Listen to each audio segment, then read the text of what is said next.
তৃণমূল কংগ্রেসের festoon flag ছিঁড়ে ফেলার অভিযোগ বিজেপির বিরুদ্ধে।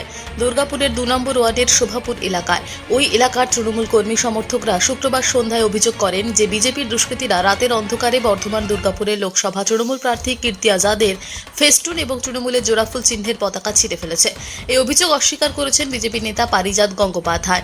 তিনি বলেন, বিজেপি কর্মীরা এই ধরনের নোংরা কাজ করে না। তৃণমূল কংগ্রেসের কর্মীরাই নিজেদের ফ্ল্যাগ ফেস্টুন ছিঁড়ে বিজেপির উপর দায়ভার চাপিয়ে ভোট বৈতরণী পার করতে চাইছে।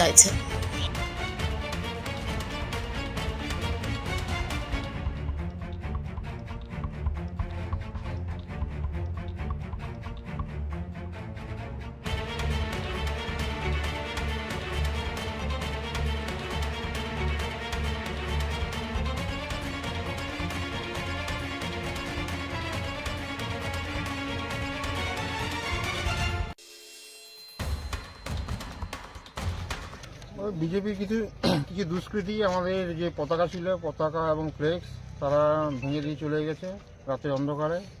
কখন হয়েছে ঘটনাটা? ভোর দিকে হয়েছে। কারা করেছে? তৃণমূলের নাম করে ওরা করছে, কিন্তু বিজেপির দুষ্কৃতী এরাই করেছে।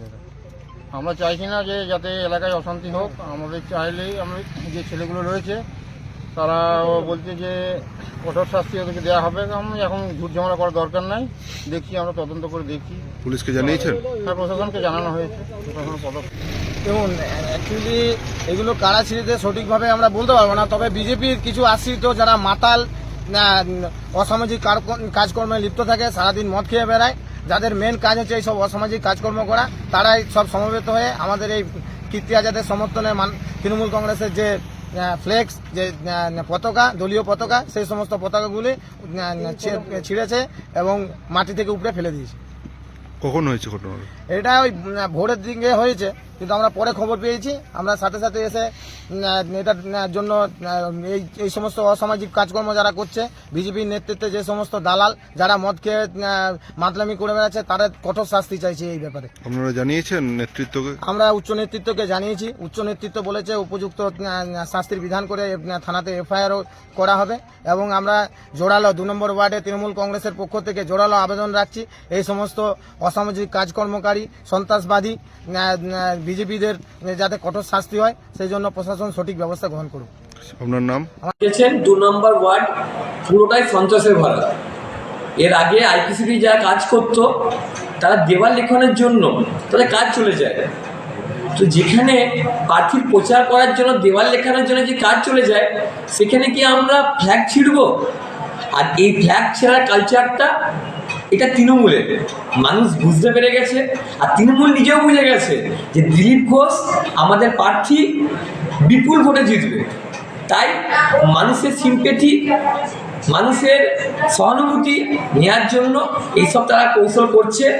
কিন্তু আর কোনো করার নেই। মমতা ব্যানার্জি যেমনি পা ভেঙেছিল আগের বারে 2021-এর ইলেকশনের সময়, সেরকমই মমতা ব্যানার্জির যারা পোলা, তারা এখন ছোট ছোট কাজ করছে যাতে মানুষ সহানুভূতি পায়।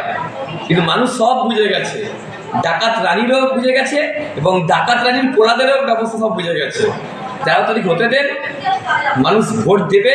আর 4 তারিখে যেদিনকে ভোটের রেজাল্ট বেরোবে, সেদিনকে তৃণমূল দেখবে তার পায়ের মাটি সরে গেছে। এবং আগের থেকে আমি বলছি দুর্গাপুরের তৃণমূলের লোকদেরকে, যারা ভালো তাদেরকে কিছু বলছি না, কিন্তু যারা মানুষকে ডিস্টার্ব করেছেন, তোলা তুলেছেন, তারা বরিয়া বিস্তার প্যাকিং করে রাখুন। 4 তারিখের পর আর দুর্গাপুরে থাকতে পারবেন।